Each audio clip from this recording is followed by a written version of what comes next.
you do not understand white supremacy, what it is, and how it works, everything else that you do understand will confuse you. In all of these 9 areas of activity, economics, education, entertainment, labor, law, politics, religion, sex, and war. Anywhere on the planet, minute by minute, day by day, all of the time, all of the time, all of the time. Good morning and welcome to the May the 9th, 2023 edition of the Counter Racist Code Show, also called the CRCS, with Mr. Neely Fuller Jr. I am your co-host, Mr. Bobby, and again, thank you for tuning in to today's program.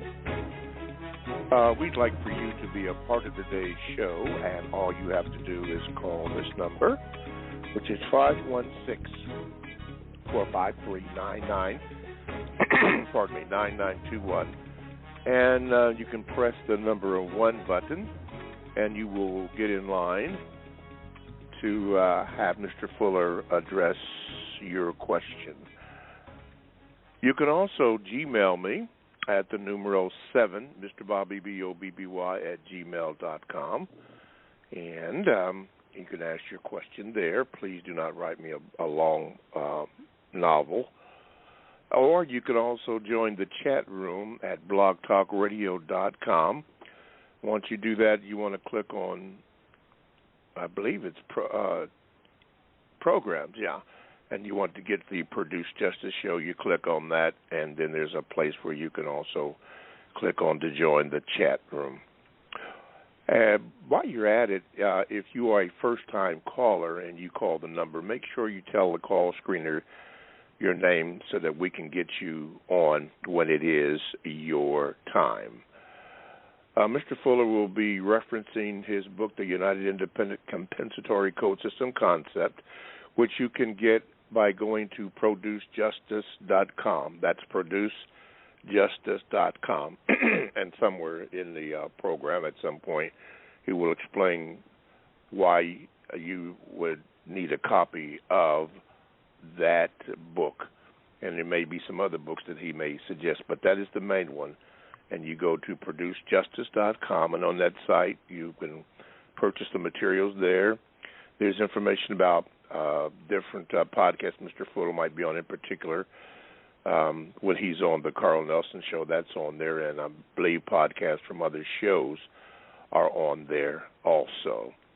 So producejustice.com, which you will hear throughout these remaining 2 hours that we have to be able to speak with you.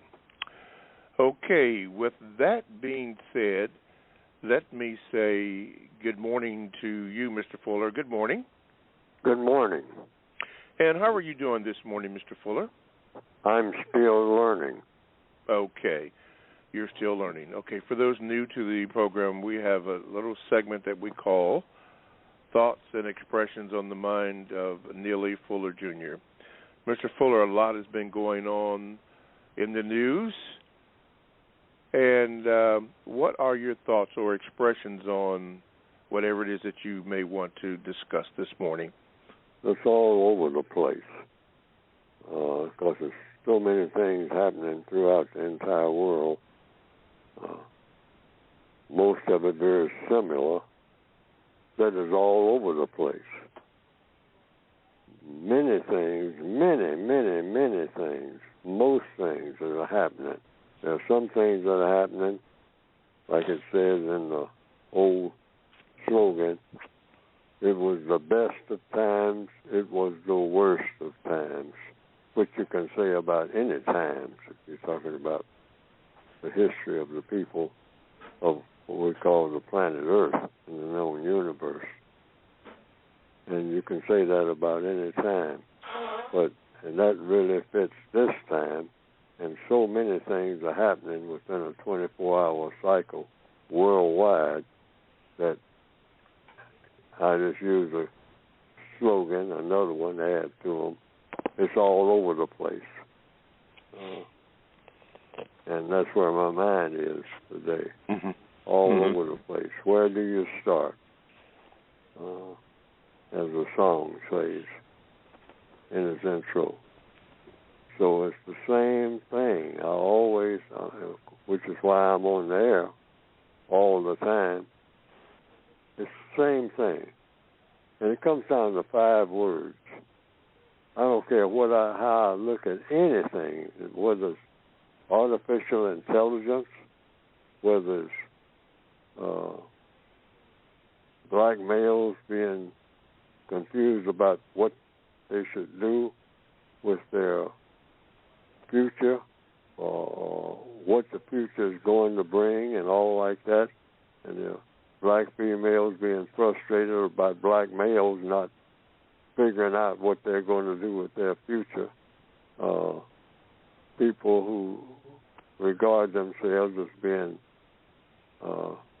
mothers of offspring, black females, and a quandary about what am I going to do about my boys? I mean, I'm giving birth, and they're going to all be dead before they're 19 years old. I mean, what am I doing? What is anybody doing? What is the world coming to? I know they're asking these questions more and more. Why? Because it's happening more and more. The boy's not going to grow up to be 19 years old. Are you crazy? Are you thinking that that's going to happen? No, he's going to be dead about 3 blocks from here. 8 years from now. You can pinpoint it. You can guarantee it. You can go down there and stand on that corner and make an X where he's going to be shot down. By whom? By his schoolmates.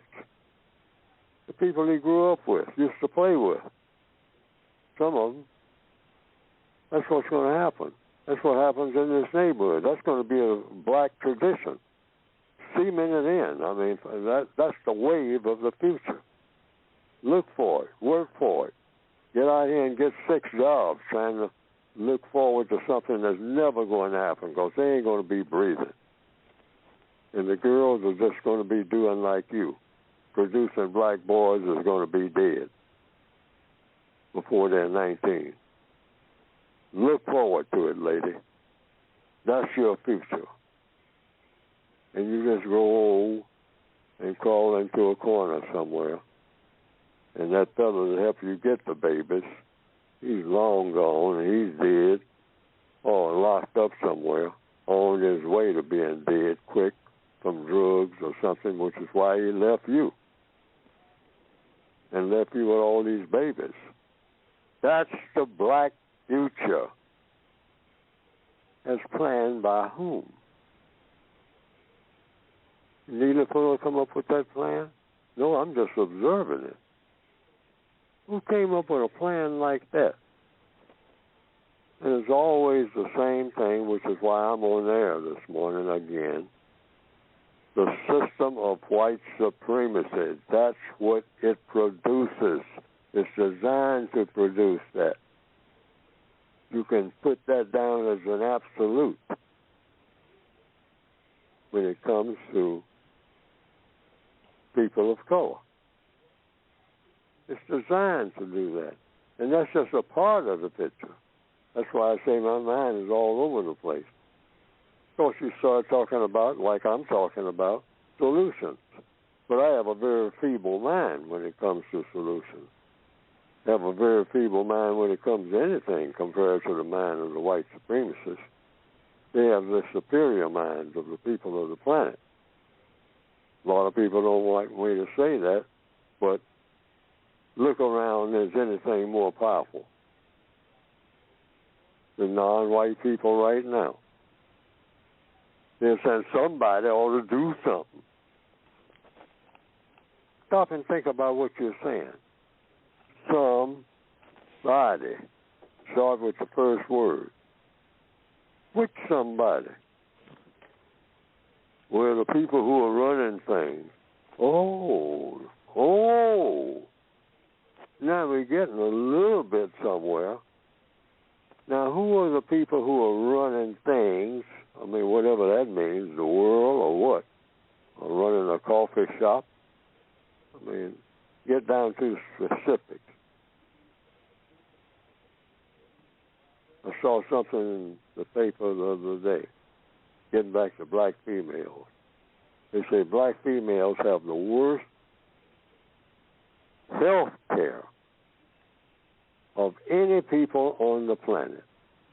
When you narrow it down to what you call racial categories, black females, so that's the report that I heard on television, have the worst health care. There's a lot of females on the planet. And I think they're talking about black females worldwide have the worst health care of any people, male or female, on the planet. Now, why is that? And we have people who are in universities, mostly, who are talking about how smart black people are. Why are we in this condition? Talking about how smart we are ancestrally. Great empires, Mali, Timbuktu. This person did this, this person did that. And here we are in 2023. And we're saying that black females have the worst health care of anybody on planet Earth. Now, for people who are supposed to be the most civilized people that ever existed in mankind, that's what you get when you go to colleges and all like that, particularly HBCU. That's what you listen to. Well, why are we in this shape that we're in? I'm just asking the question, talking about what's on my mind. And I'm saying the smartest people should replace this system of white supremacy with the system of justice. And I'm going to lock on to that because that's where my mind is. I don't know where else to go. This system of white supremacy, many people, a whole lot of white people have begun to say that for the first time.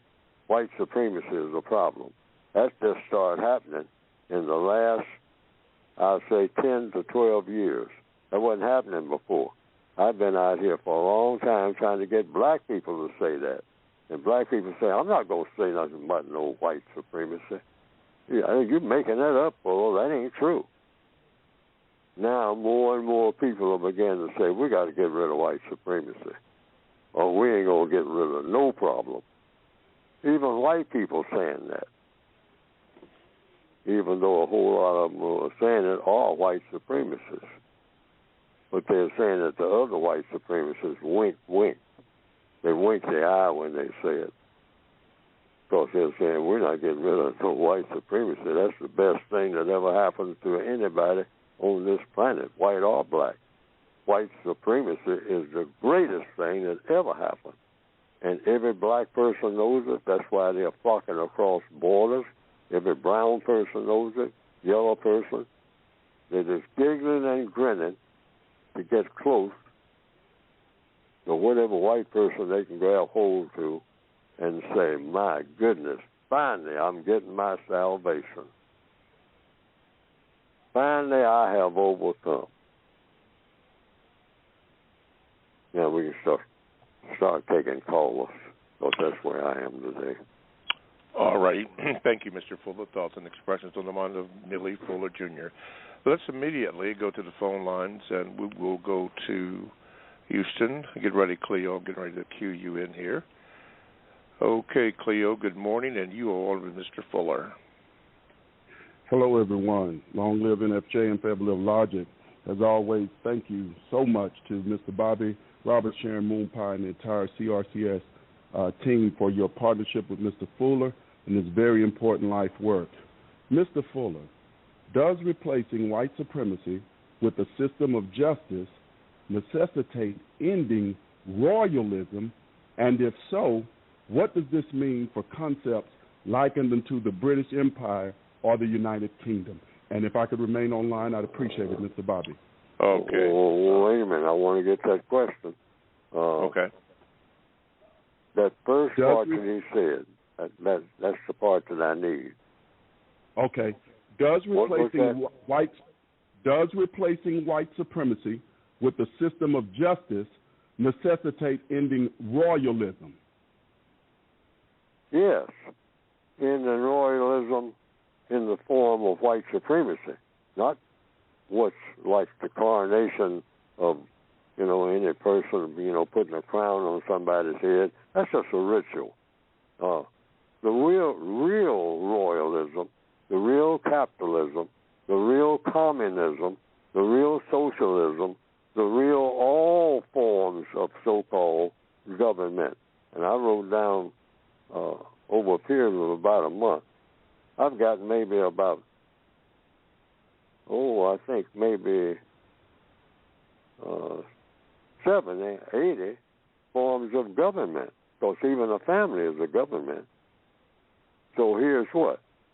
But the greatest family, the greatest form of capitalism, the greatest form of royalism, the greatest form of socialism, any kind of ism you can think of, any type of group, any type of organization, the white supremacists are all of them. That's what's so phenomenal about that idea of white supremacy. When they took all of those types of ideologies and put them under something called white supremacy, boy, did that instantly became the most powerful idea in anybody's mind ever of the people of the planet Earth. They never came up with nothing more powerful than that. Putting mistreatment of people on the basis of color. Because every form of government that people have ever had, including families, that's what you call what? You even got programs, even today, called what? Family Feud. Family Feud. Feud means what? Combat. Family fight. People been fighting, brothers and sisters, Cain and Abel. See, we need to really expand our minds. Our minds, that's where the problem is. We keep thinking it, and locking ourselves in these little boxes and praising it as some type of black ideology. No, let your mind just burst out. That Chuck Brown song, I feel like busting loose. I can see how that was in his mind. That was in somebody's mind to come up with that. Busting loose from what?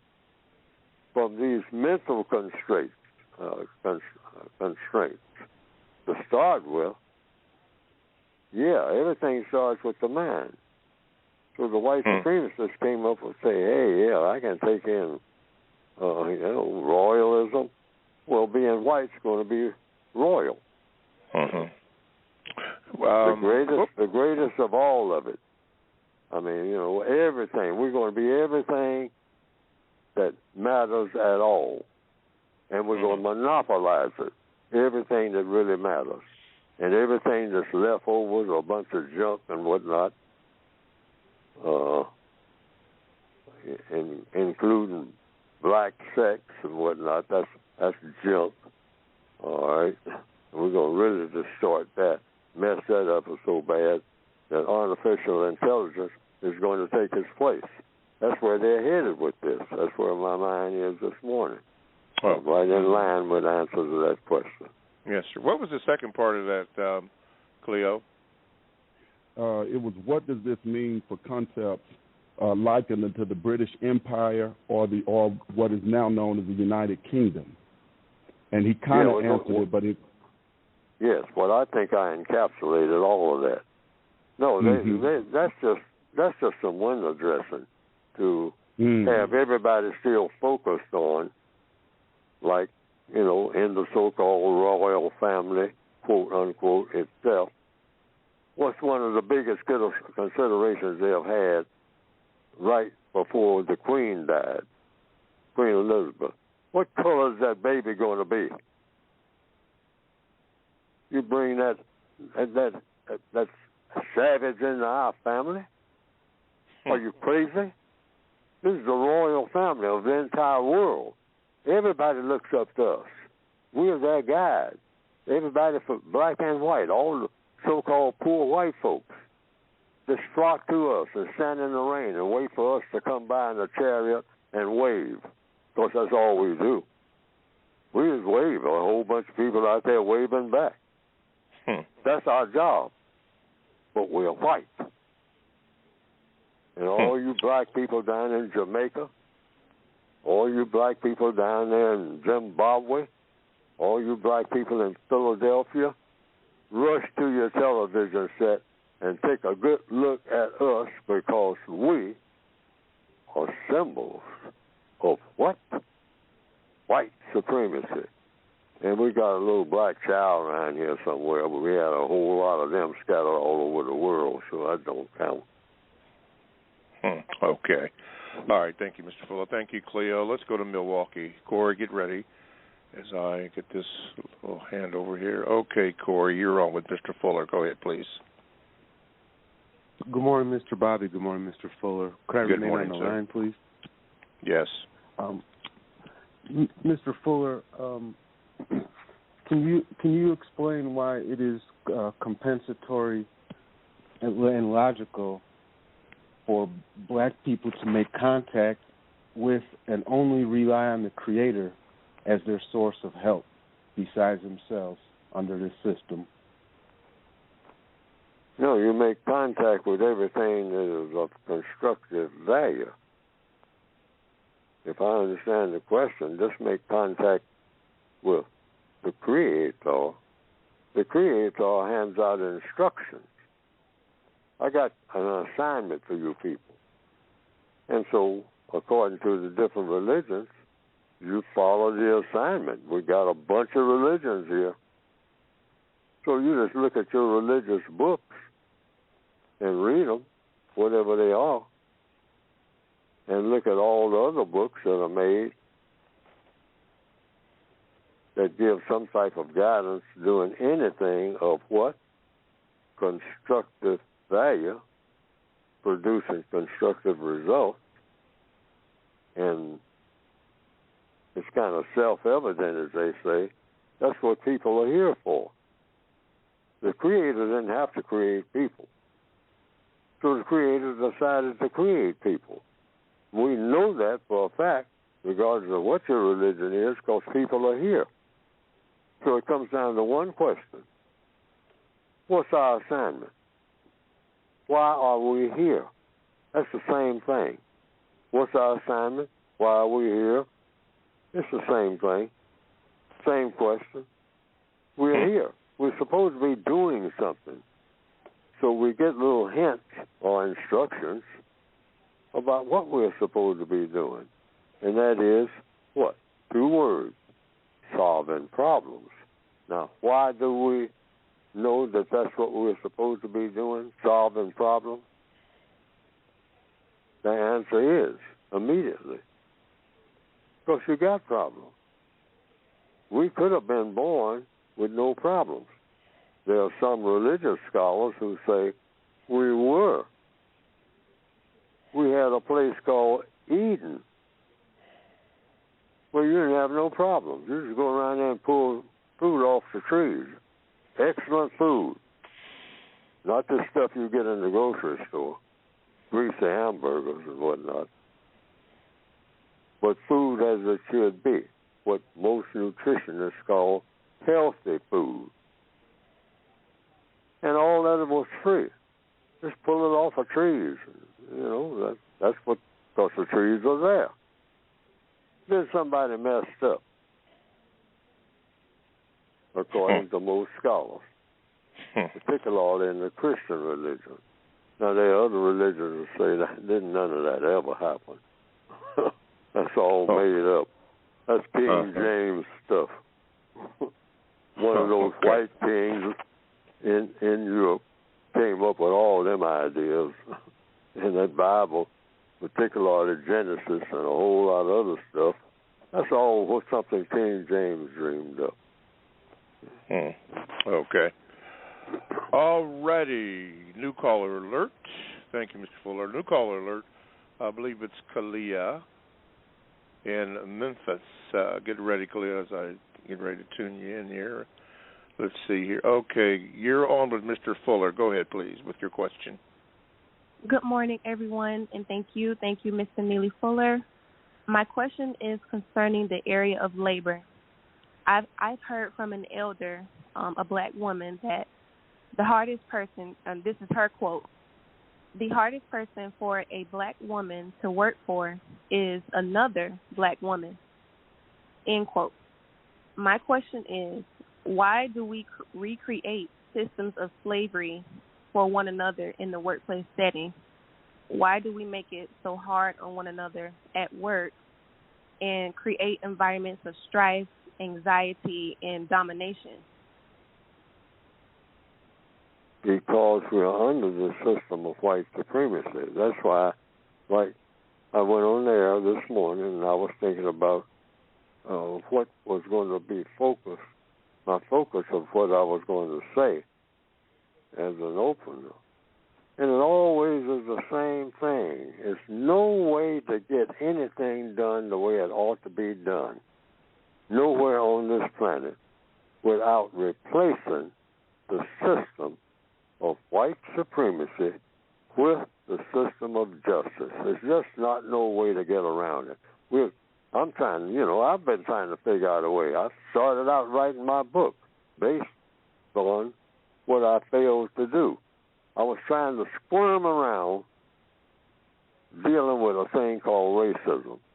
I found that I'm running here and running there and trying to figure this, and I had to sit down and think, Fuller, what are you doing?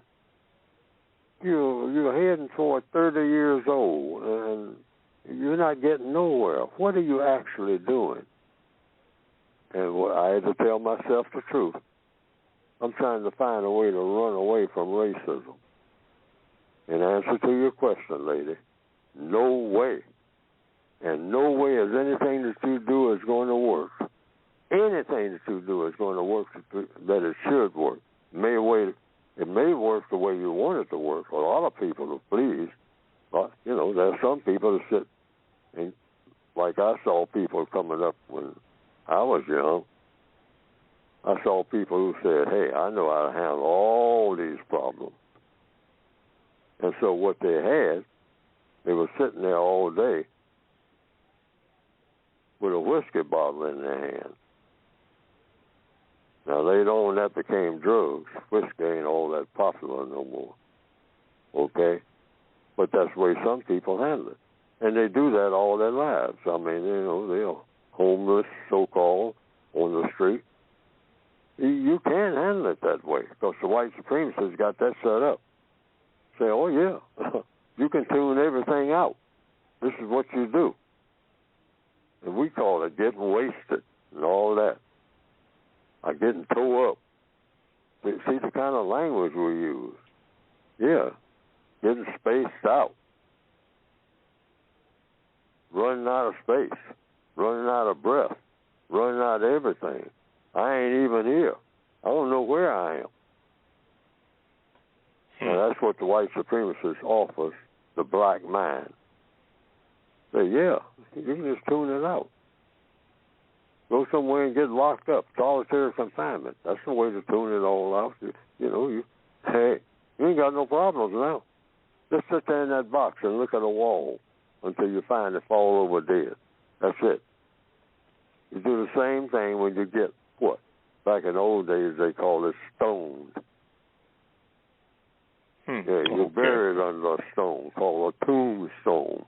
See, everything interacts. In answer to your question, ma'am, it's all about you can't get around getting rid of the system of white supremacy, but you got to replace it with something better.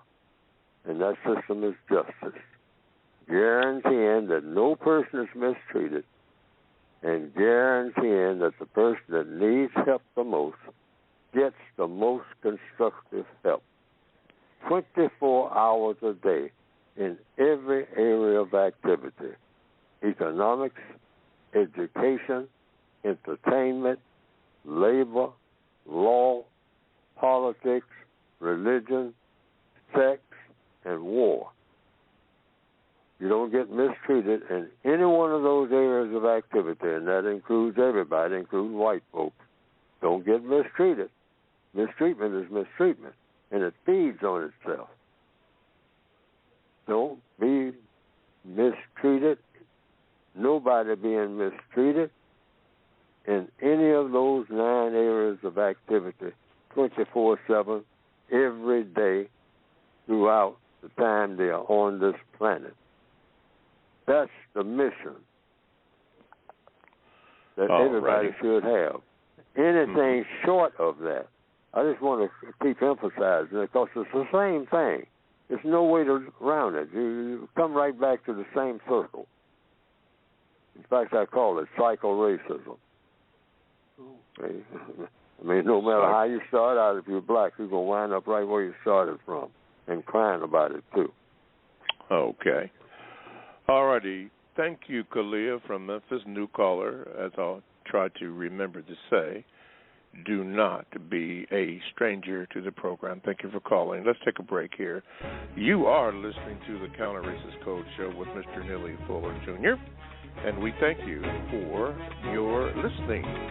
If you do have a question, all you need to do is dial the number, which is 516-453-9921. Make sure that you press the number 1 button, and be sure to give the call, or rather, give the call screener your name so that I can properly give you an introduction.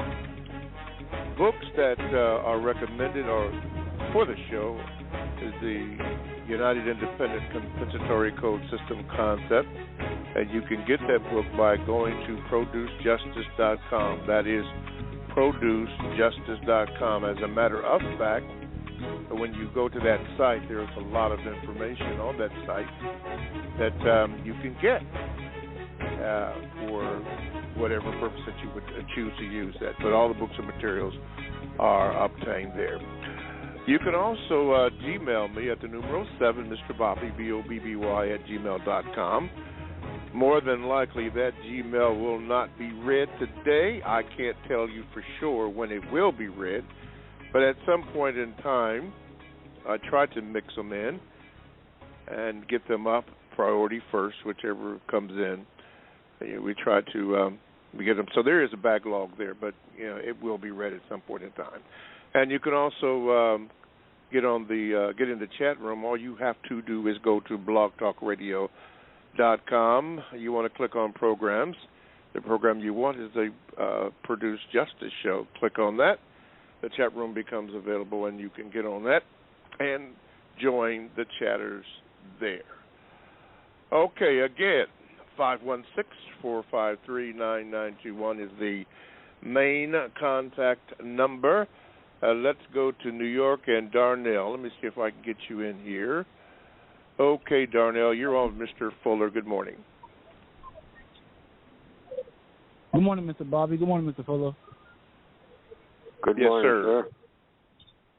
Mr. Fuller, I was wondering, how can a victim in the system of white supremacy measure the effectiveness of using the code? Do what with the effectiveness? Measure it. Like, how do you know if you're being effective or not? Yes. Did you say measure? Yes. By what it accomplishes. In other words, if you use it, you see if it works. And produces what? 2 words. Don't turn loose of those 2 words. Constructive results. That's That's what the whole code book is about, producing constructive results. If it doesn't produce a constructive result, it's got no business in the book. Everything that people do, like I started out with this morning, saying what this program is about, what everything is about throughout the whole universe. Why are we here? I started out with that. So we're here about producing constructive results, solving problems. All right? That's a constructive result if you solve a problem. That's why we are here, problem solving. It's all kinds of ways of saying it, but it just comes down to problem solving, constructive result. Spike Lee would say, do the right thing, whatever that is, find out what the correct thing to do and do it. We ain't nowhere near doing right, none of us. We ain't qualified. We've got to do the correct thing first, and that'll lead us to a thing called the right thing.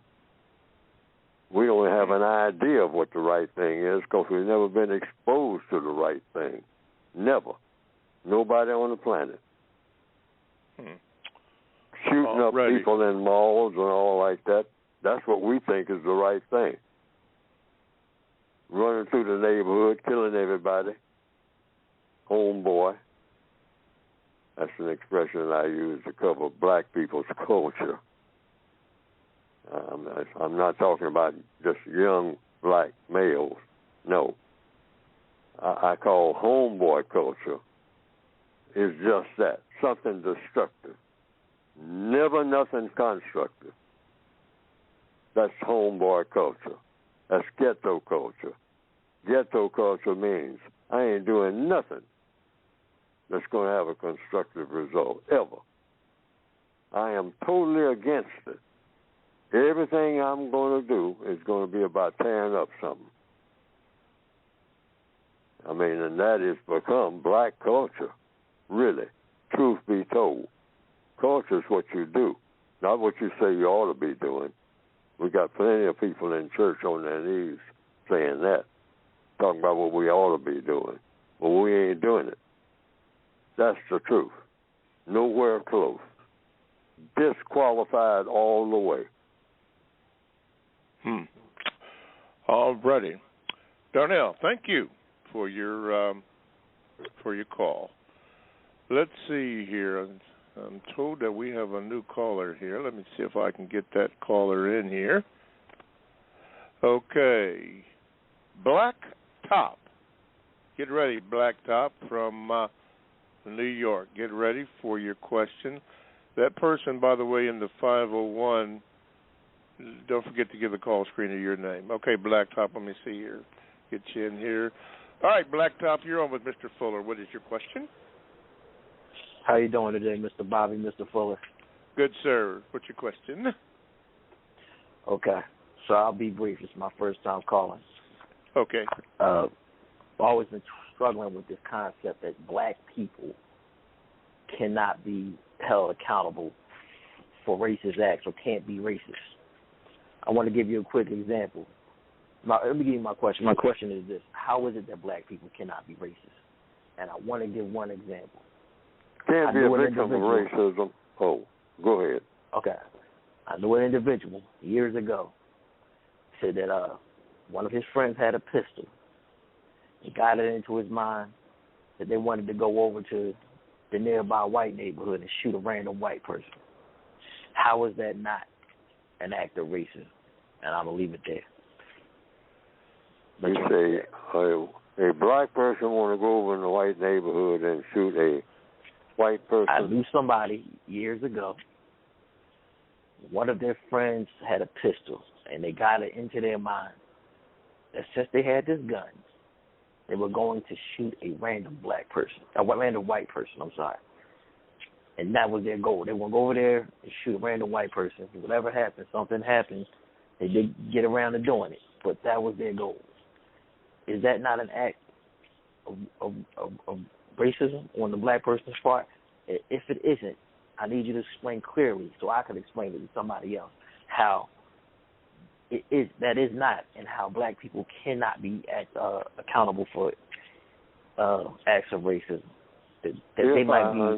If I understand your question, the answer is, according to the code, you cannot be subject to white supremacy and be a black supremacist at the same time. That's impossible. You can only react to what is already strong. And what is already strong is the system of white supremacy. That's mathematical logic. That's the system of white supremacy is the strongest political and religious system in recorded history. Nothing has ever been, in regards to people, stronger than that system of government. And so black people are subject to that government, and they react to that government. So a person who does something like what you described, who is black, is just reacting to an evil system that's in place, because that's what that system breeds. And that black person is really not to blame, because we have become, if you're a black person, you have become a child of a parent. And black people's illegitimate parents are white supremacists. Black people's illegitimate parents are the white supremacists, racist man and racist woman. What we call our parents are really not our parents. They are co-prisoners of war, born in captivity, just like you were. All of us, all the black people on the planet now are born in a prison cell. And the name of that prison is the system of white supremacy. That's the picture you should put in your mind. Every black person, those people in those cellmates that you have, that you call your parents, they're just cellmates. They ain't got no power. None. They have to answer to the white supremacists. I've been here quite a while on this planet. I got zero power. I was born with none. I had the answer to the white supremacists before I was born, because what I call my parents are really not my parents no more. They lost parenting ability before I was born, because they were already in jail. That jail called the system of white supremacy. So they were born in jail. So all they could do is just say, well, I got a baby. I'm sitting here in the cell with it, and I hope they feed me and my baby. That's where we are, all of the black people on this planet called Earth, right now in 2023. Now, I either made a true statement or I made a false one. Look at it and see if you see what I see, because I'm just going by what I see. That's all. Yeah. Maybe I don't see what somebody else sees. So if somebody else sees it another way, show me. I've never seen it any different.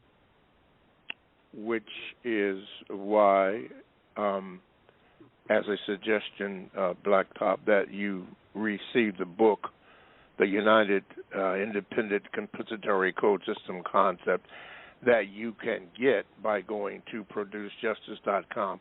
And Mr. Fuller, while we're on there, could you explain to him and others who are listening, since he asked that particular question, why a black person can't be a racist, why or suggested in the book that could help him? Yes, because you can't be a victim of racism and be a racist. You're just a victim of racism. That's your title. Not racist. Victim of racism is my title. I'm more that than I am anything and ever have been. Ever have been. I was born a victim of racism. I was born in a racist prison. A prison called the system of white supremacy. That's the name of it. I wasn't born in no United States of America. That's non-existent.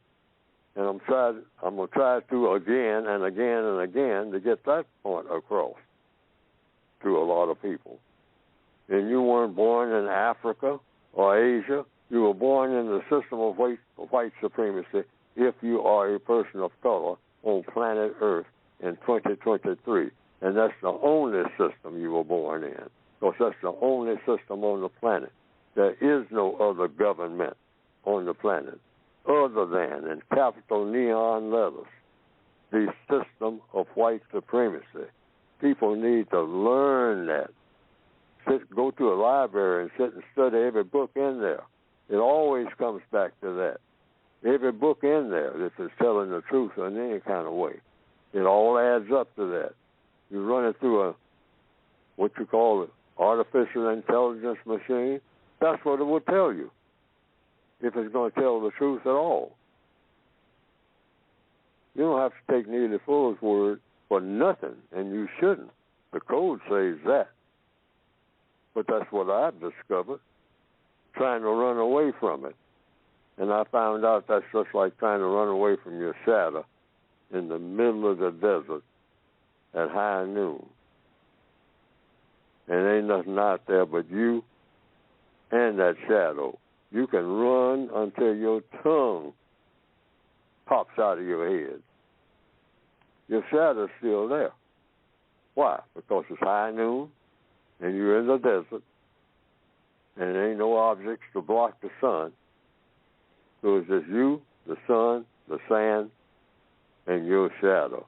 Like the song says, me and my shadow, all alone and feeling blue. Okay. So the purchasing of the book that he and others can get by going to producejustice.com will serve as a help or guide to identify the questions that he or others may have, in particular, since he brought up black racism or black supremacy, whatever. That book possibly could help him identify the questions that he has or may come up. Yes. Okay. In fact, people who have the book, if they kind of get puzzled about what is this book about, Neely Fuller wrote some stuff about some compensatory codes, codified word guide, and all this. If you have a copy of the book, including people who've been on the program and asked questions before, always just turn the book over if you have a copy. That's the word guide or the basic book. And look at the back cover and read what's on there. You know, just read the whole thing and just pick out anything that's not true. You can start with that, because I always say, don't never believe nothing that Neely Fuller says. That's a part of the code. I'm the author of this book, and I'm trying to get people to read it. And I am on this program right now. On this program, what I'm saying right now, don't believe none of it. I mean, I'm saying start out with disbelief, because that's what I do. I don't believe nothing that nobody says until I see some proof. Until I see some proof of what they're saying. And so I want people to be that way with me, because it ain't personal. It's business. Okay. All righty. Thank you, Blacktop. And do not be a stranger to the program. And good question. Good question. People need to know that. Okay, let me see here. Let's go to Brooklyn and Toussaint. Get ready, Toussaint. I haven't heard that from you in a long time, but you're here now. So let me see if I can get this right here. Okay, Toussaint, you're on with Mr. Fuller. Go ahead, please. Yes, sir. Good morning, Mr. Bobby. Good morning, Mr. Fuller. Good morning, I'm glad sir. to be back. Yes, sir. I wanted to ask, Mr. Bobby, is it capable for me to ask 2 brief questions, or should I just keep it limited to one? If you're brief, because we're backed up here, so go ahead, please, sir. Absolutely. All right. First question, Mr. Fuller. I watched the Francis Cress Welsing debate with William Shockley. I'm not sure if you recall it. It was from quite a few years back. But I wanted to ask you if you were privy to that debate. Is that an instance where you noticed the transition between overt, obvious racism to the refinement of racism to be more disguised and discreet?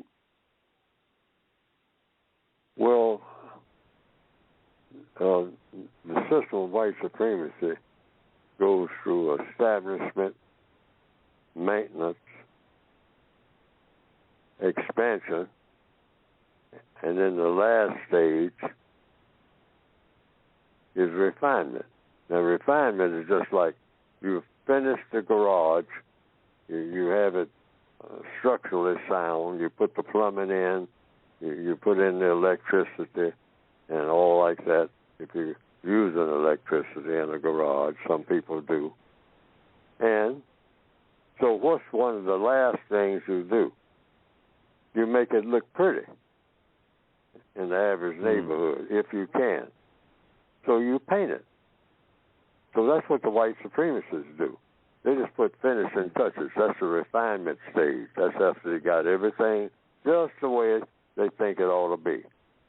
Like you make any building, a garage, a house, a car. The refinement stage is that kind of spruce it up. Okay? The white supremacists have perfected all of the stages of the system of white supremacy. It's a smooth running machine. So the refinement stage is, don't call that black person the N-word, because a whole lot of them are still in the establishment stage, and white people correct each other. They interact with each other. They go through rehearsals and all this. And hey, you're running up and down the street saying the N-word. That's not good for business.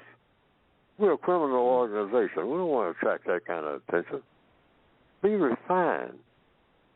Call all those black people. Pat them on the head. Shake their hand. Kiss them. Yeah, kiss them. Oh, kiss one of them animals? Yes. You kiss your dog, don't you? Well, they're dogs. They're animals, like they said in the movie Godfather 1. There ain't nothing but animals anyway. You got some drugs, just dump it all on them. Don't get none of it on yourself now. Watch out for it, like Don Corleone said. You backfire, you put poison out there, you might get some of it on yourself. Okay? Like fentanyl and all that. That's what's happening. Now, I hope I'm not getting too far away from the question. But I'm saying the refinement of racism is they make it look so smooth on jobs and everything that you can't detect it. I mean, everybody says, who? Oh, I'm Miss Gladys Calhoun. Everybody knows I'm white, but I'm not a racist. Where'd you get that from? Oh, no, I marched with Martin Luther King. Oh, and you think that I'm racist? Did you march with King?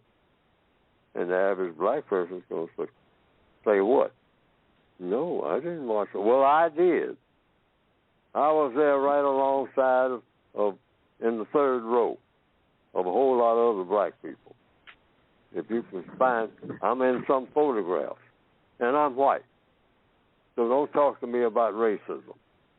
Shut up with your black self. What's your second part of your question, sir?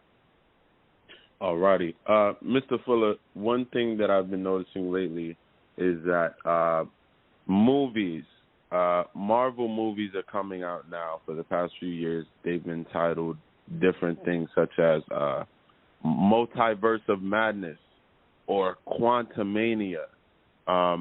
And there are many concepts that I'm noticing, and I'm not sure if you're familiar, but Disney has just acquired the rights, or had acquired the rights to Marvel not too long ago. And ever since they've done that, just as you say, how there's so much messaging in the movies, I've been seeing a lot of what I would consider to be subliminal, racist, white supremacist messaging in these films. And I just wanted to get your opinion on what do you think the purpose is of especially having films with these titles where they're talking about, multiple universes or madness or quantumania and things of that nature. Everything, according to the code, everything that a white supremacist does, including eating breakfast, is about white supremacy. They don't do nothing. No matter how it looks on the surface, they don't make any kind of move at all without a whole lot of burning midnight oil, figuring out how they're going to make white supremacists stronger. That's what a white supremacist does in every area of activity. They don't leave out anything because they know that whatever they leave out, that's going to come back to haunt them. So they are very efficient, the most efficient people on earth, the most efficient people in recorded history in doing what they do. And that's in economics.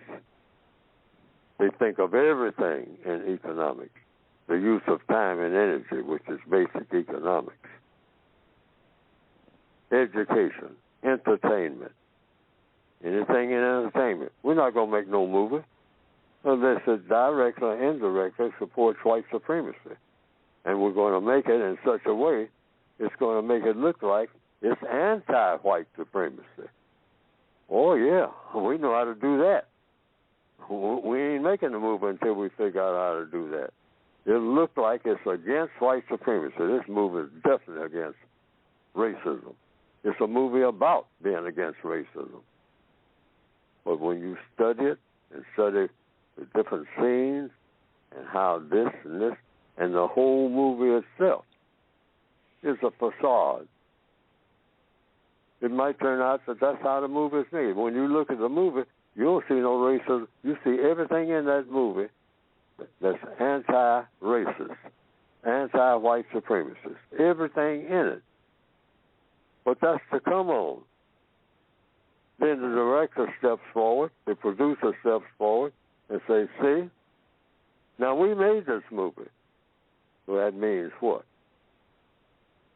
We're not racist. We're just as racist as they could be, even in making the movie. The stage hands and all like that. Well, none of them black. I mean, they got all kinds of ways. Man, are they good at what they do. The best in the world. The black people's minds, when we're talking about, we don't know nothing about racism.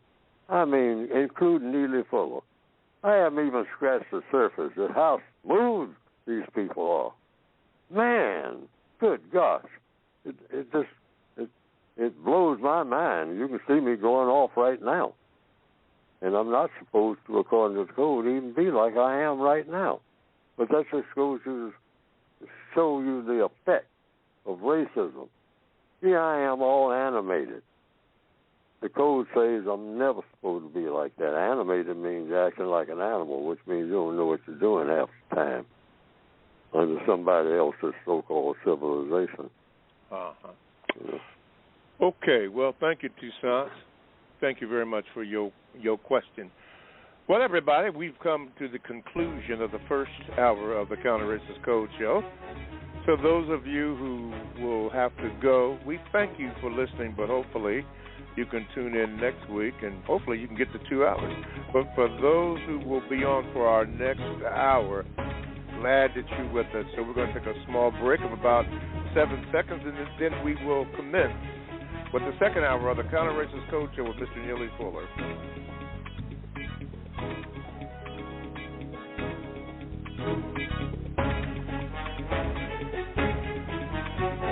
All righty. Welcome back. That's right. You heard it right. Welcome back to the second hour of the Counter-Racist Code Show with Mr. Neely Fuller, Jr. I am your co-host, Mr. Bobby. If you are new to the program, and hopefully we do have new people tuning in all the time, this is the contact number that you call, which is 516-453-9921. Now, this is what you can do. If you have a question for Mr. Fuller, just press that number 1 button, and then you'll be in line. The call screener will come on and get your name, and then they put it up on the screen so I can read it, and hopefully without butchering it, give you the proper introduction. If you are a new caller, don't be scared. Just do the same thing, but just tell the call screener that you are a new caller, and then they will let me know, and you get the new caller alert, so don't be a stranger. You can also Gmail me. Now, if you've noticed, we've been taking a lot of calls today, so chances are your Gmails will not be read. Chances are that it could be 1 or 2 may slip in, but don't be alarmed. They will be read, maybe at a different time. What I'm trying to get you to understand is just because you write one doesn't necessarily mean that it will be for the next show. However, it will be read at some point in time, so don't be disappointed. It'll be read. Goes into storage, I guess you could say, but it's in order. And lastly, and to do that Gmail, all you have to do is put in my address, which is the numeral 7, Mr. Bobby, BOBBY, @gmail.com. And lastly, you can join the chat room by going to blogtalkradio.com, and you want to click on the programs menu. And when you click that on, you want to go to where it says the Produce Justice Show or shows, and come up with the Produce Justice Show. You click on that, and then they have a little box where you can join the chat room and get involved with the conversations that are going on right now in the chat room. Somebody talking about Richard Pryor. Okay. Anyway, there's a lot of good content in the chat room. So if you want to do that, you can do that. Okay. And all the books and materials, we have to do this, all the books and materials can be obtained by going to producejustice.com, producejustice.com. That's how Mr. Fuller gets the income to do what he needs to do. So tell your friends, buy a book. I know that 888, Rita 888 has purchased some books and distributed them to some people. There's others that have done that also, to get that book, because the information is valuable, and that is one way of helping to get this word out and to produce justice. So all the books, anyway, all the material, all the information, producejustice.com, right there, even past shows.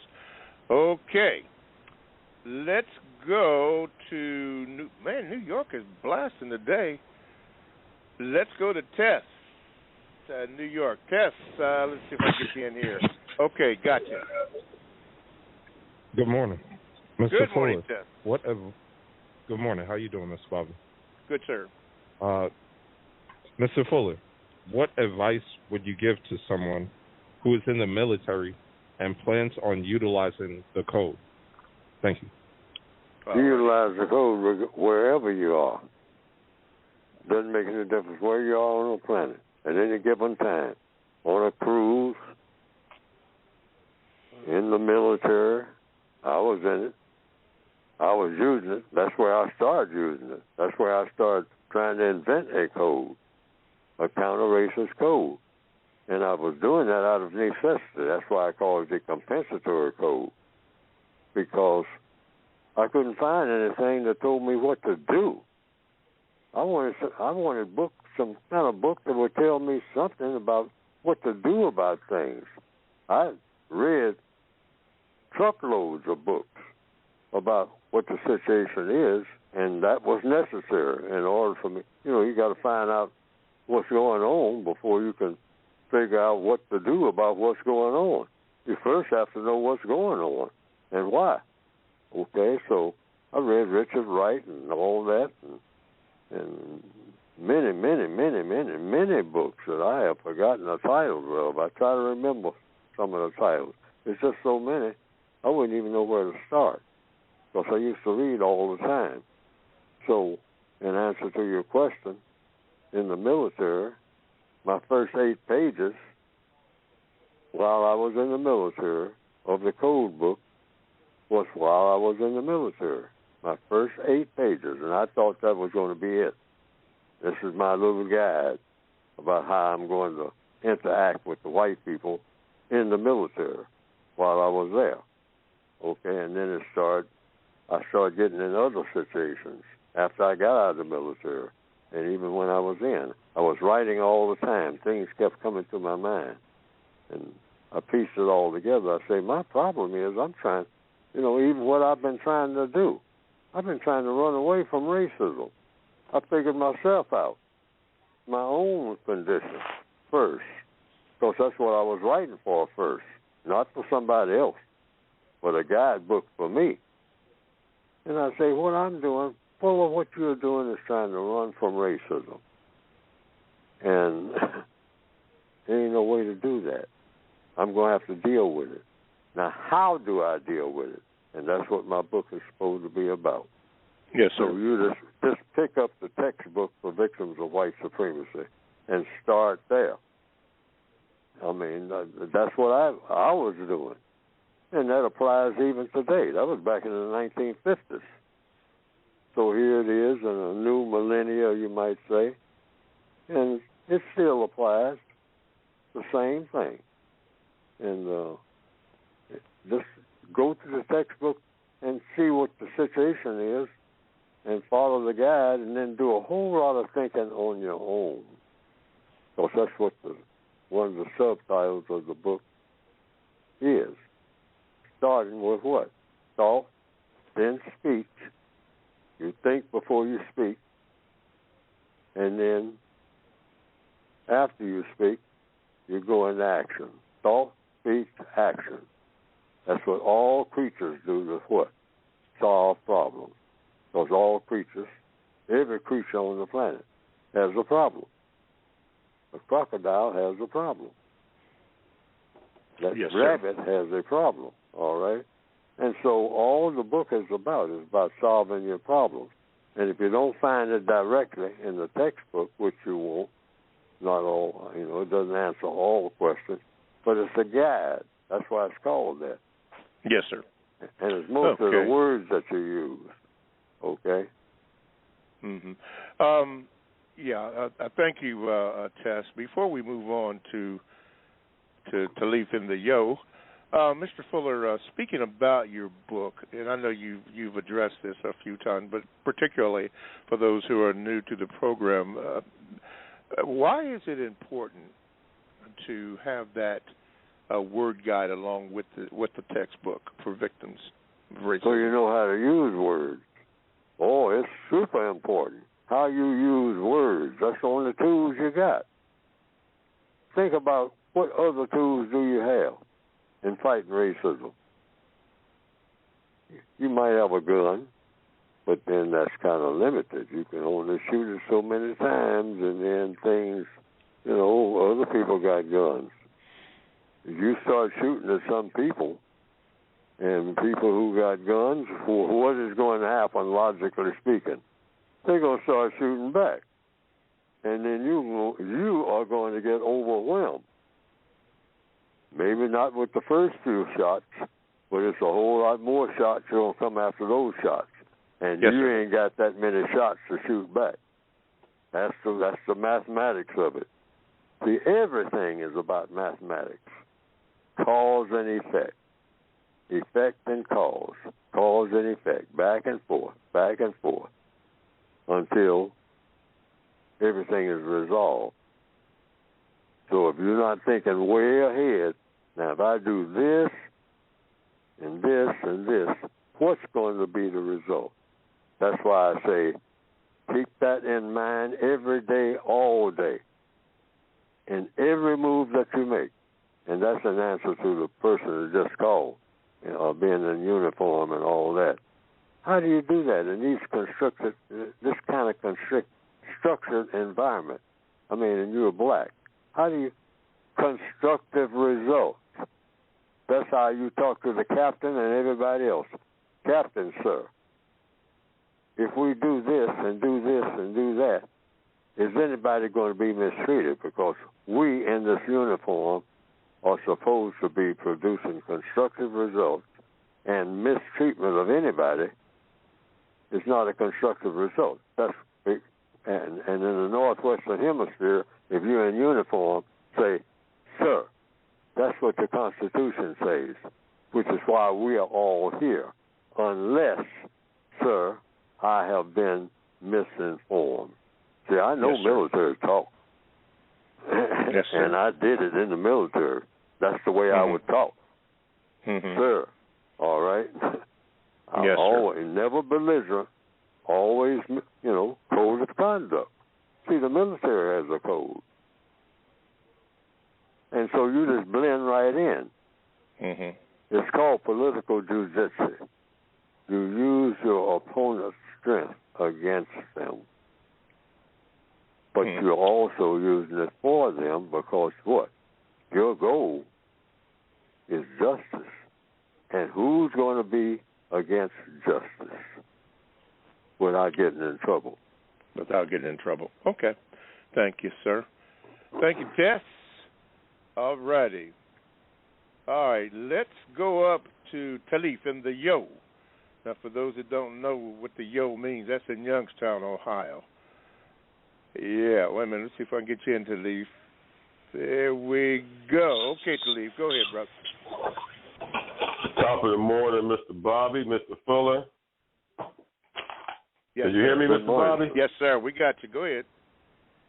Okay, real quick, Mr. Fuller, you always talk about the Shawshank Redemption. Well, for those that don't know, that reformatory is right here in Ohio. You go a couple hours up from me, it's right there in Mansfield off of I-71, if those want to see that reformatory that Mr. Fuller always talks about, the Shawshank Redemption, is right here in Ohio. But anyway, I want to say real quick, Mr. Bobby, I don't know if you know it, but we really appreciate you hosting this show. And Mr. Fuller, you're like a national treasure to us, so hopefully you have a lot more longer life. But anyway, I want to say this.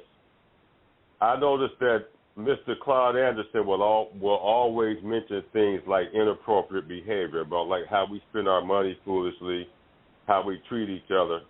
Mr. Fuller, I got one question to ask you, and I run a business. We got 1,000 employees nationwide, but I started blocking these 2 hours off every Tuesday just so I can listen to this show. Do you think it is a disease for melanated people we just had a 15-year-old girl get killed here in the Yo a couple weeks ago at some type of graduation party, and then the parents were calling in saying that they didn't even know that their children were even out of the house. So, Mr. Fuller, I want to ask you, do you think it's some type of disease? And I understand you say white supremacy has you confused. Why do we continue to always get together, gathering in crowds, knowing that something is going to happen? And I even hear people, I have a cousin of mine in Connecticut. She goes out every Thursday, Friday, and Saturday. She always says, boy, I hope nothing happens.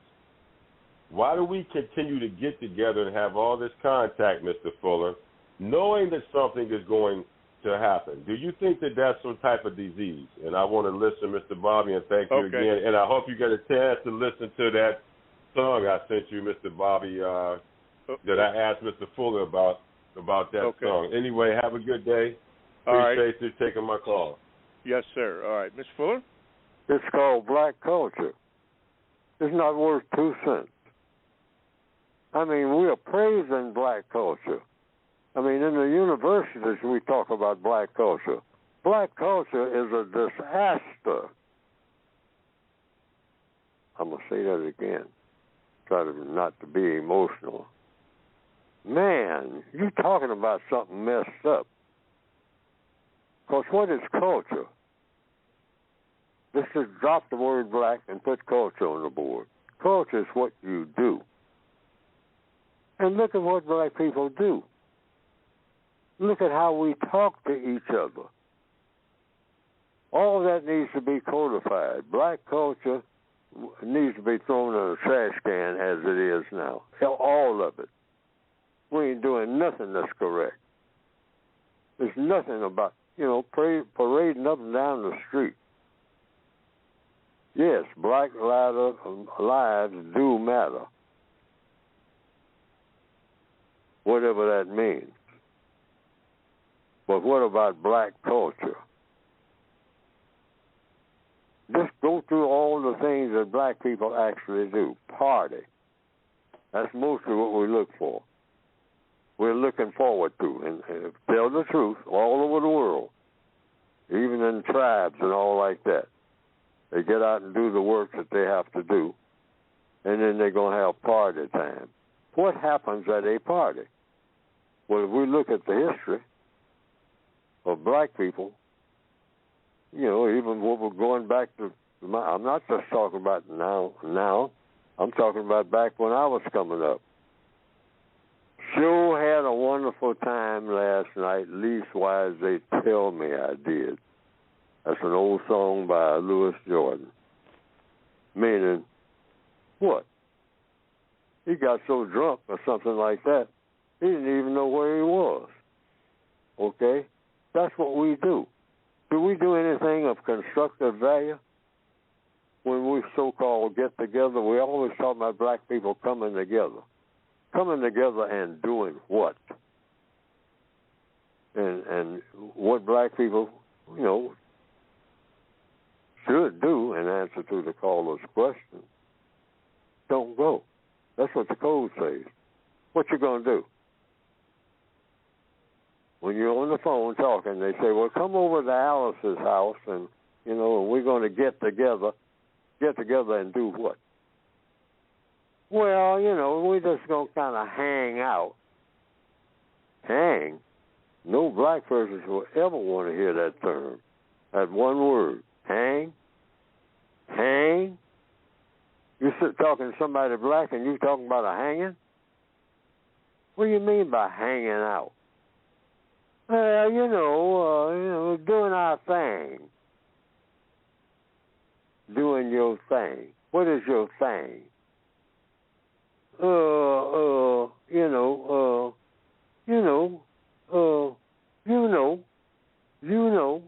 That's another one.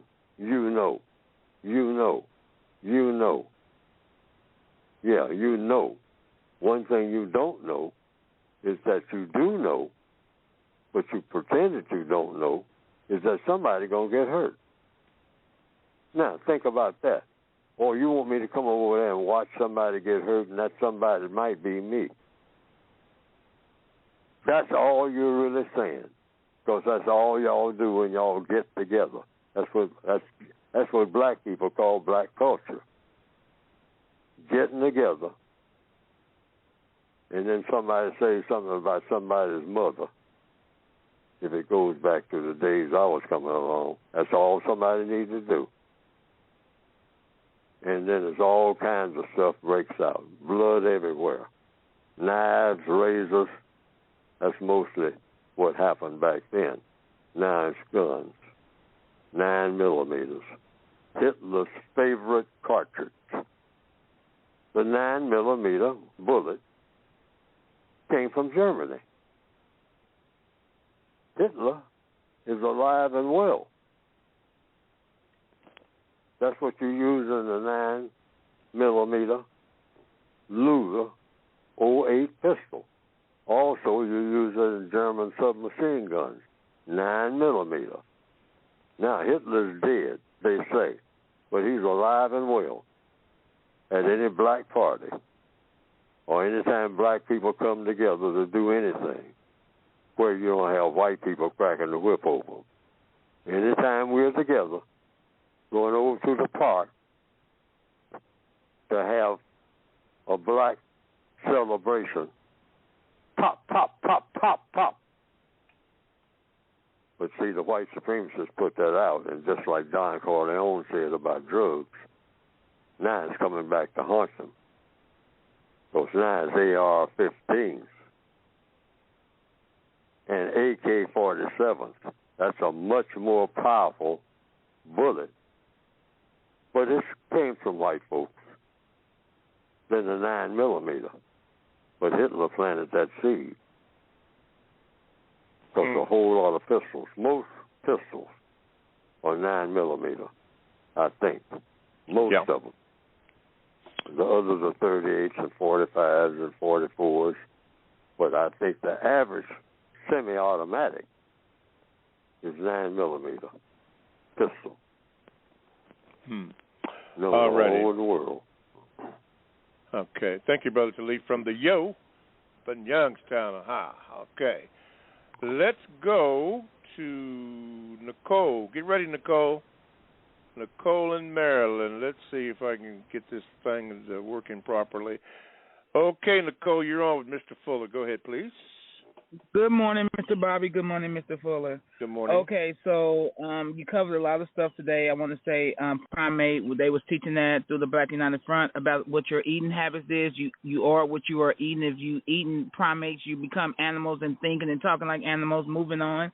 White supremacists have power of all things. Therefore, black is not supreme. As to no power, however, when we unify, we are called communists.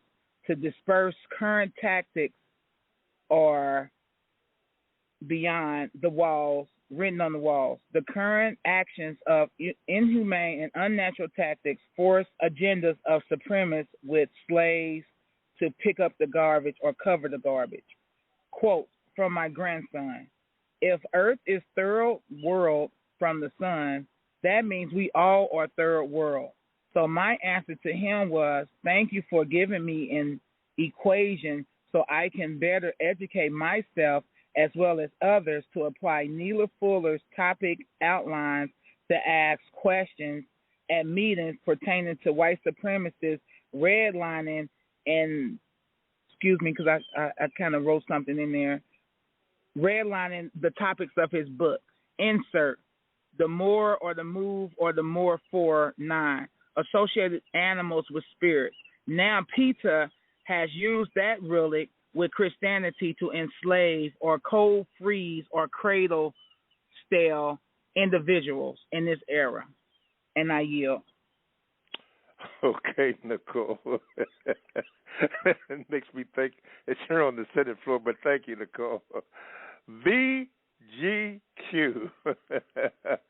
I like it when she says it, I yield.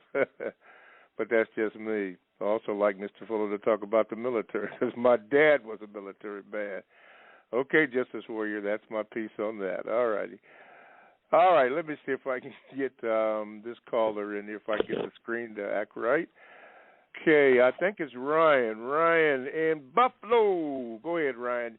You're on with Mr. Fuller. Go ahead, please. There you go. All right, good morning, Mr. Bobby. Good morning, Mr. Fuller. Good morning. Chat. All right. Yes, quick question. Mr. Fuller, is there anything that the system of white supremacy fears or a white supremacist fears immediately? That's my question. Is there anything? I ain't get none of that. Yeah, repeat that, Ryan. Is there anything that the system of white supremacy fears? Fears? Yes, sir. FEARS? Yes. Yes, sir. Yes, it's based on fear. The white supremacists are afraid all the time, but they use fear. They have what you call, and that's an expression that I invented, I think, intelligent fear. Fear serves a purpose. The white supremacists, they're very scientific. They say, they ask themselves at some point, what's the purpose of fear? Right. And that is to let you know, like an alarm bell, that something is not going the way that you think it ought to go. And so you become afraid. Like you're going down the road at night, you know, in what we call the countryside. The only lights are the headlights on your car and the flashlight in your toolkit. Your headlights go out. All of a sudden, this is why you're driving. All of a sudden, you fear driving without lights. So what do? You have a code for handling that. And that is what? Something called brakes. And something called the gas pedal. First thing you do is take your foot off of that gas pedal. See, the white supremacists are just simply scientific. So when something is not working the way they want it to in the system of white supremacists, their fear bell goes off. Fear serves a purpose. You know, you say you shouldn't be afraid. Yes, you should be. It's such a thing called intelligent fear. Then you can control your fear, and you probably heard that expression, by doing what? Like the illustration I just gave. First order of business is take your foot off of that gas. Stop thinking that, well, the lights is out, but I'm going to find some way to find the exit and something and find out what's going on here with my lights. You ain't going to find nothing if you don't take that foot off that gas first.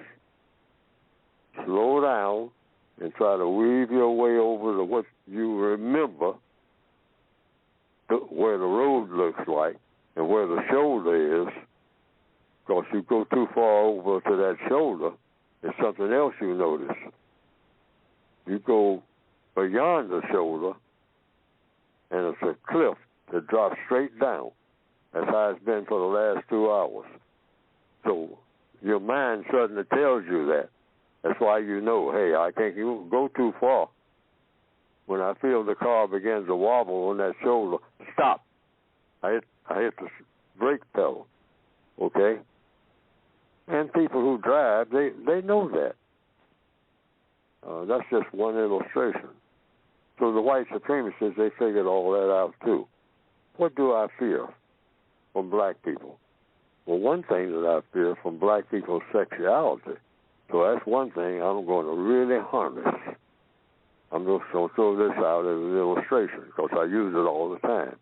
One of the first things you do is capture black people's minds when it comes to that thing called 3 letters, SEX. Because if you can steer a person's mind sexually the way you want it to go, that's what Emmett Till was all about and all like that. See, that black guy come down here, I mean, he's thinking about being with a white woman. Here, where we are, oh boy, we got to get control of his mind or get control of his behind or something. Because, hey, we talking about sex in this state, and then you talk about black and white, they don't even come up in the same conversation. Because we got control of that. And I don't care where he's, Chicago or what, he's going to be in a tomb. We're going to see to that. Otherwise, some of these other black people that get that idea that they can whistle at a white woman. Are you crazy? Are you insane? I mean, do you think the world is coming to an end? Because it is for you. If you're black and you think you're going to whistle at a white, you bet, like I heard, I think it was Minister Farrakhan said, we burn people alive, you black people, for looking under a white woman's dress, and the dress is on the clothesline. Wow. I think that answers the question. Maybe. Okay. All righty. Yes, all right, Ryan. Right. Mm-hmm. All right, Ryan, thank you for your call. Let's do this. You are listening to the Counter-Racist Code Show with Mr. Neely Fuller, Jr. We have 30 minutes to go, so if you need to get in, call the number. You know what it is, 516-453-9921. Make sure you press the number 1 button so that the call screener can get your name. And if you are a new caller, be sure to give the call screener your name so that they can forward that name to me and I can give you a proper introduction. You can also Gmail me at the numeral 7, Mr. Bobby, BOBBY, at gmail.com. And lastly, you can go to the chat room and get in on the conversations that are there by going to blogtalkradio.com. You want to click on programs, you do that. Then you can click on where it says shows, and you want to park at the Produce Justice show. Yeah, do that. Then when you click on that icon, the chat room becomes available to you. Also, keep in mind that we would like for you to purchase the book that Mr. Fuller has, the United Independent Compensatory Code System Concept, that you can get by going to producejustice.com. That is producejustice.com. And make sure that when you do that, you get the word guide, which a question was asked about that. Very important, the usage of words as tools, knowing what to do and what not to do, and how to use them so that you can understand as best you can what is going on. Okay, here. Let's do this here. Let's go to a Gmail here. This is going to come from anonymous, Mr. Fuller. So it says this. Hi, Mr. Fuller. Your opinion about the media painting hate groups such as the KKK and neo-Nazis as white supremacists. The reason I'm asking this is that a lot of people in their 20s and 30s and youth think that these groups, the KKK, neo-Nazis, etc., and that's in parentheses, are white supremacists versus the system of white supremacy in the 9 areas of activity, where a lot of white people are the real white supremacists. What would be the answer, Mr. Fuller, according to the code? I talked about that earlier, and that is, here in the year 2023, the refined white supremacists demonstrate against the unrefined white supremacists, and these are the people who walk, have meetings where they give the Nazi salute, and they tattoo themselves with the swastika, and they carry signs saying, Negroes, go back where you came from. Now, the refined white supremacists, they say, well, actually, we need them, but just that's where we want the focus to be. And so when they talk to us, we're the refined white supremacists. We're the suit and tie people, all right? So when somebody starts talking to us and say that we're corporate people and all like this, and saying that we are racist, what we immediately do is point to, oh, no, you're talking about the KKK. Oh, we ran them out of town 30 years ago, all right? And then black people say, oh, those were the real racists. They were causing the problem. Yeah, and we ran them out of town. We white people. We ran them out of town. We don't want that kind of stuff here. We don't have that stuff here. And when you look around, they don't. You don't see nobody, every now and then somebody will sneak and put KKK on a black person's garage or something like that. And so the black people have always gotten confused about that. When you say white supremacy, that's who you think you're talking about. But see, the white supremacists themselves, when they found that out, they say, we can use that. We know how to use that because we know how black people think. We raised them. So all we got to do, we'll showcase the guy with all those tattoos on his body and swastikas, and he might even have painted around his neck, tattooed around his neck, kill Negroes, okay? But it'll be kill the N-word, okay? And have it tattooed on his chest. And anytime black people around, they'll say, yeah, we got a racist here.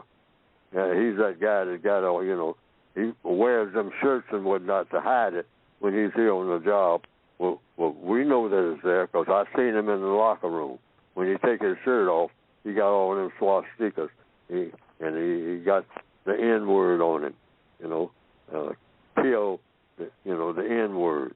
Yeah, well, we got a racist in our midst, and somebody ought to do something about him. Now, the average black person will fall for that. And finally, when they find out about it, he might get fired. And then now everything is all right. We had a racist here, but he's gone. It took us 8 years to get rid of him. But it was a racist that got rid of him. I mean, because they just reduced your salary, too. All right? See, I mean, the refined racists know how to practice racism without showing any signs, just like the illustration I gave earlier. I marched with King. I got a picture right here on my desk showing me marching with King, so you know where I come from. It is a white man. So you've been disarmed right there. When you walk in and sit down and you notice that picture, this white man, that's him. That guy sitting behind the desk, that's him in this picture on his desk. And he's standing right next to Andrew Young, shaking hands with him, and a big NAACP sign behind him, And that's me. I'm white. You fixing to talk to me. Now everything is all right. Boy, are they good at what they do. Yeah, okay. All right, another Gmail. CJ wrote this, VGQ first. He said this: I think that humans are born constructive. The system gradually drains it from us. When young, we ask lots of questions and act on our creative desires. As we get older, we ask fewer questions and take pride in the creations of the white supremacist. My question for you, Mr. Fuller, is this: Can an intelligent person be less focused than a less intelligent person, but focused person? If so, could that difference in focus be interpreted as a difference in intelligence? Well, it comes down to how you use words. Focus, intelligent. Either you can do something or you can't. Depends on what you're trying to do.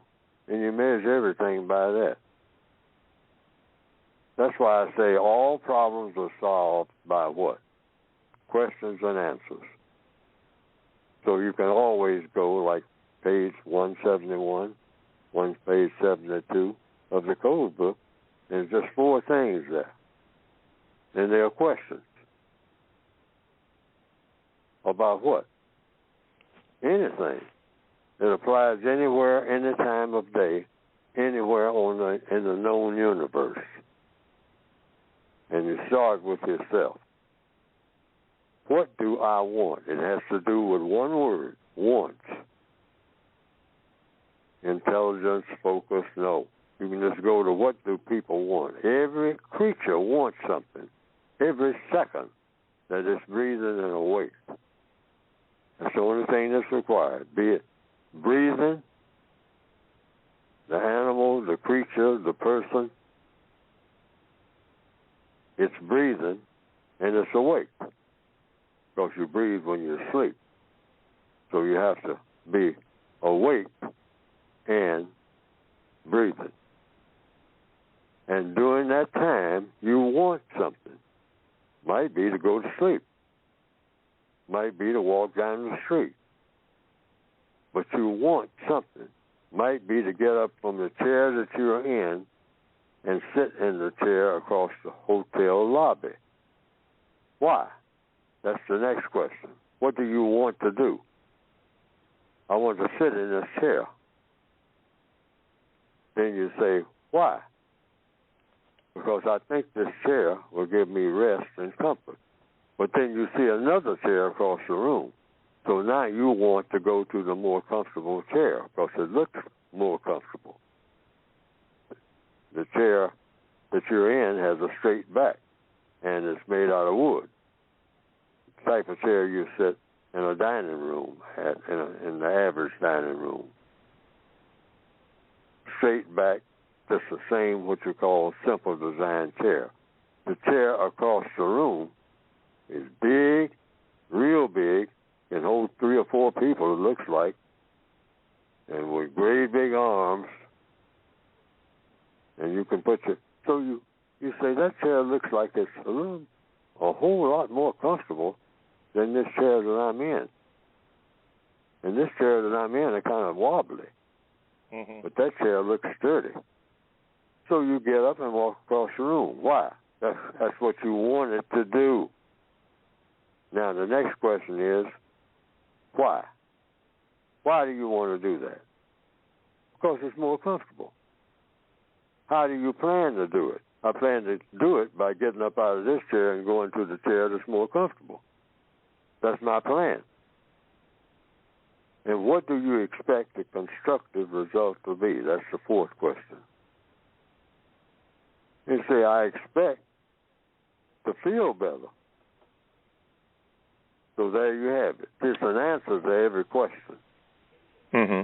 But the formula for doing anything is, first of all, ask questions, get the correct answer to the questions, and basically about what you want to do.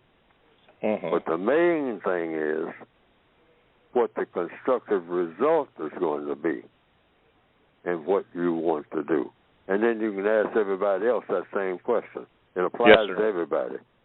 24 hours a day. There's no situation where those 4 questions does not apply.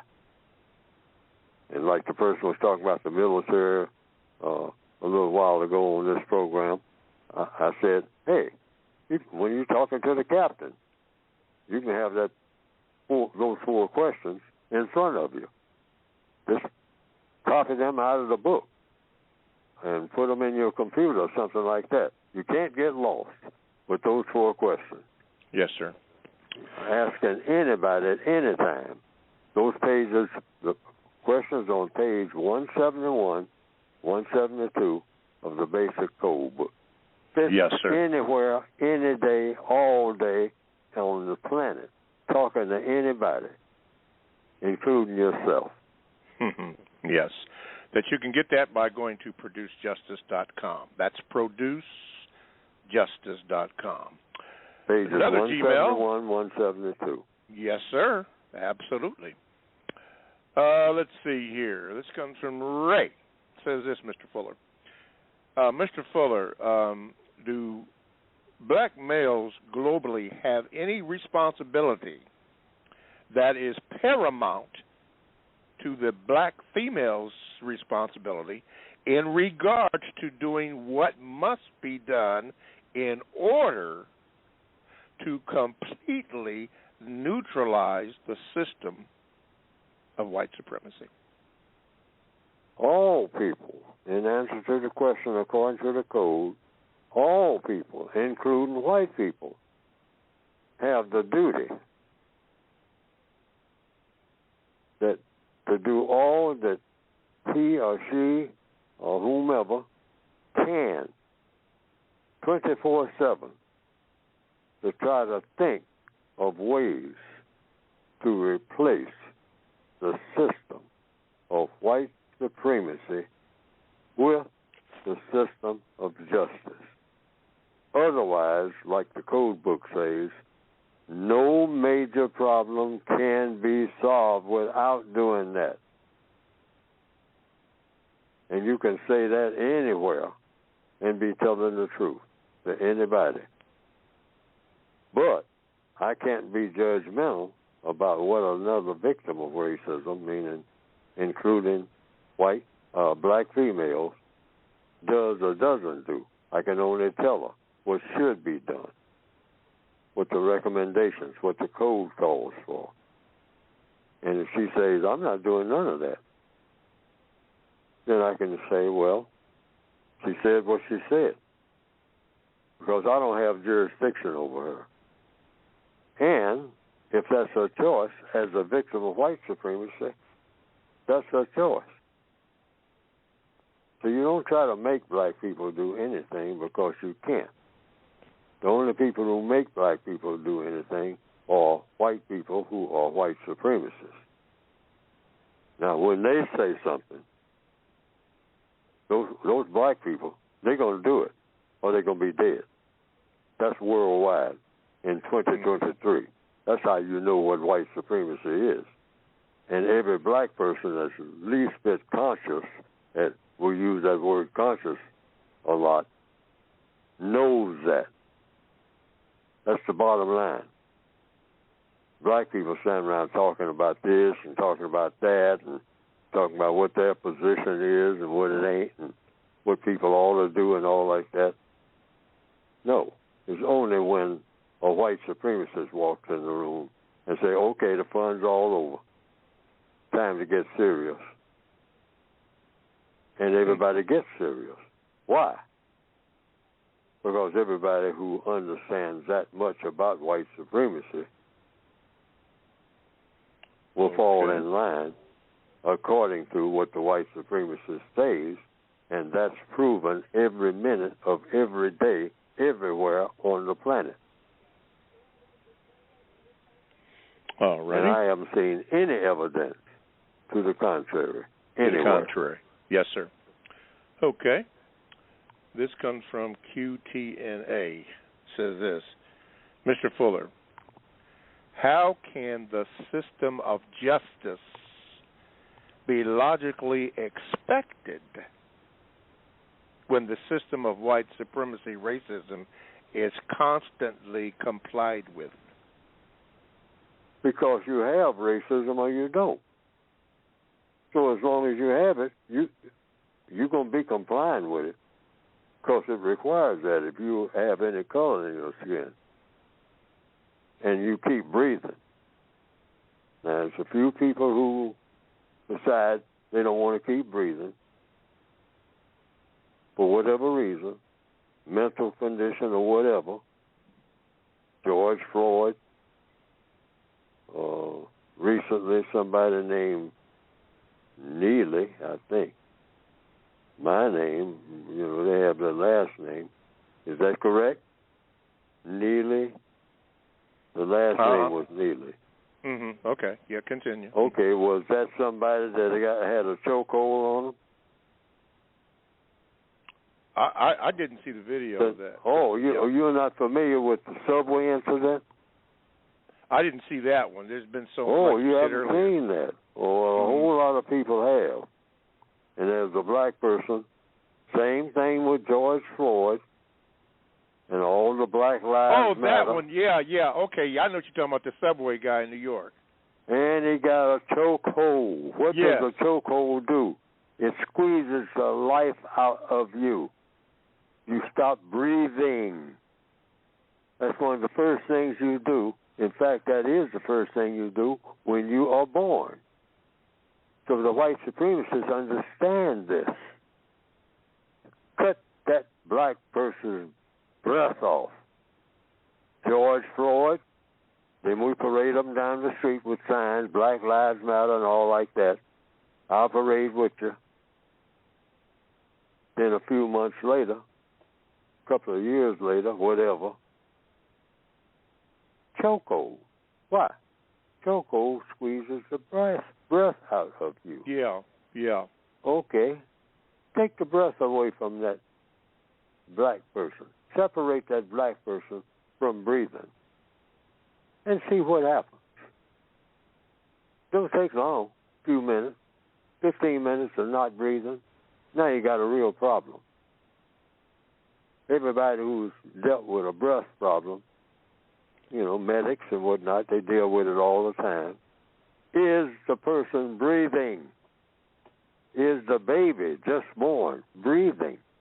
Well, we got a chance. Stop him from breathing. Hey, argument over. Okay, what kind of argument it is? Person doing the arguing, stop breathing. Well, don't look for them to be around no more. They ain't going to work tomorrow or nowhere else.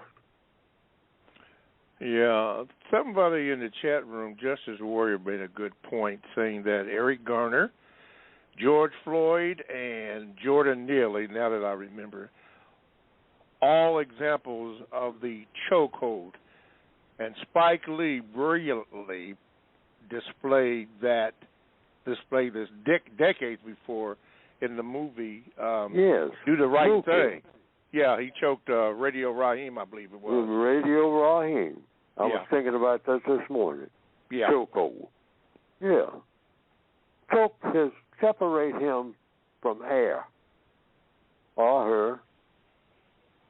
They're doing all that talking and whatnot. They're real loud. Black people know how to be loud. All right. We'll see how loud you'll be if your breath ain't working. We know a lot about breathing. All right. We do a whole lot to the air to see to it that a whole lot of people ain't going to be breathing and they don't even know it. We're white supremacists. We don't have to put a chokehold on you. We can just come in your neighborhood, spray a little stuff around from a truck, and then leave with our mask on. And 3 days later, everybody's sick. Something wrong with the air. Yeah. They know how to get you all kinds of ways. And you say, I think it come from China. No. It came from that truck that went through your neighborhood and down your street spraying that stuff. It sure did. Saying that they were sanitizing the place. Yeah, they're spraying for sanitizing the mosquitoes. place is all right. They're getting ready to redline, and they're going to do it by, ain't nobody going to want to move there. All right? Yeah. They got another place for y'all to move because the air is so bad over there. Yeah, they spray those trees. It's bad. The air is bad. You see it, but you don't know what they're doing when they come through. Yeah, it's funny that you bring that up, Mr. Fuller, because I remember as a youth hearing that sound of that vehicle. It looked like they were using a Jeep, but it had some kind of contraption on the back of it that produced that smoke. Now, they claim, and I'm going to air quotes, that it was to kill the mosquitoes in the neighborhood. And as you... And it was. I'll bet you. It was probably killing mosquitoes. Uh-huh. It was probably killing everybody else with it. Well, yeah, but the question was, why did mosquitoes only congregate in our area? I mean, there were other areas where... That's a question. Yeah. How come you've got mosquitoes? Mosquitoes go to certain places, but sometimes they got answers for that. They say, well, mosquitoes go and stale water. That's where they breed. Yeah. And you say, well, is there stale water over there? Say, yeah. See, because the white supremacists, they think ahead. And they'll go over there and make sure that enough pipes burst periodically. Mm-hmm. And the water runs in certain areas where the water sits on these vacant lots and whatnot, and mosquitoes breed there. And they knew that when they let those, what they call, worn-out pipes. There's those worn-out pipes over there. We got to dig them up when we get the budget for it. But those worn-out pipes is where the water comes through those worn-out pipes and it goes over in that vacant lot, and the mosquitoes breed there, and then everybody gets bitten by the mosquitoes, and then they come in and say, well, we're trying to kill the mosquitoes, and they are, but they're also now poisoning the air. See? They killed the mosquitoes. They got rid of the stale water. That's something you can look at and whatnot. Say, yeah, they cleaned up that vacant lot. That water used to stand over there for months, all right, and that bred mosquitoes. But see, now the air is poisoned because it's in the trees and all the foliage. And say, yeah, and everything's blooming now, too, you know? Yeah. Because now all the stuff that was eating up the foliage, too, I mean, it's all gone. You know, but what's happening is that stuff is settling in people's lungs slowly. So 8 years later, the children start dying early and all that. Oh, boy, are they good at what they do. Yeah. Wow. That is really something. Okay, Mr. Fuller, we got a few minutes left. So I'm going to give you 2 minutes, at least that's what this clock is talking about, to talk about your book. Go ahead, please, sir. Go to producejustice.com, because that's what we're going to have to be all doing in order to solve problems. And it's not just getting rid of the race problem. That's mandatory. That's the first order of business. Should be for everybody on the planet, including the newly crowned king overseas somewhere, okay? He should be thinking about that. Getting up in the morning, going to bed at night. Coming out on the balcony and saying, replace white supremacy with justice. That should be his opening statement. That should be everybody's. That should be in the military. We talked about the military this morning. That should be said to the troops everywhere, and on naval vessels and all like that. After, when the flag goes up, they'll say, replace white supremacy with justice on every aircraft carrier. I know a whole lot of people who are hearing this, who are in the military right now, are laughing. Picture that. Because, really, seriously, if you want to solve world problems, the problems that aircraft carrier is supposed to be solving, you're going to have to first solve the race problem. All you smart people, you can get the book by going to producejustice.com. And it will help you as an individual to know what to do and what to say in, I hope, every situation, but at least in some. It will guide your thinking in such a way that you start thinking. That's the first thing. Get your thoughts in such a way that the book is just a guide. See, it can't tell you everything, but it's a guide to start thinking at another level, which is what black people need real bad. We need to think outside that box. Get out of that ghetto thinking. That I love my black culture. Yeah. Get rid of that and get a new culture. Everybody's got to have a culture, all people. But that culture should always do what? 2 words. Produce constructive results. Constructive results. Yes. Okay. Put that in mind. Any move that you make today and the rest of your days, go to producejustice.com. We almost made it through the program without you-know-who messing up right at the end, but that's okay. We did good. Constructive results. That's a constructive result. Constructive results. All right. Well, thank you, everybody, for listening. We did make a few mistakes, but we'll try to get better. And hopefully we will. Mr. Fuller, thank you. Callers. We'd better get better. We better get better, absolutely. So thank you for listening. We hope to do better next week on next week's show. So everybody have a productive week. Mr. Fuller, the last word to you. Produce justice. All right. constructive results. Okay, thank you, everybody. Have a good week. Thank you, Mr. Fuller. Bye.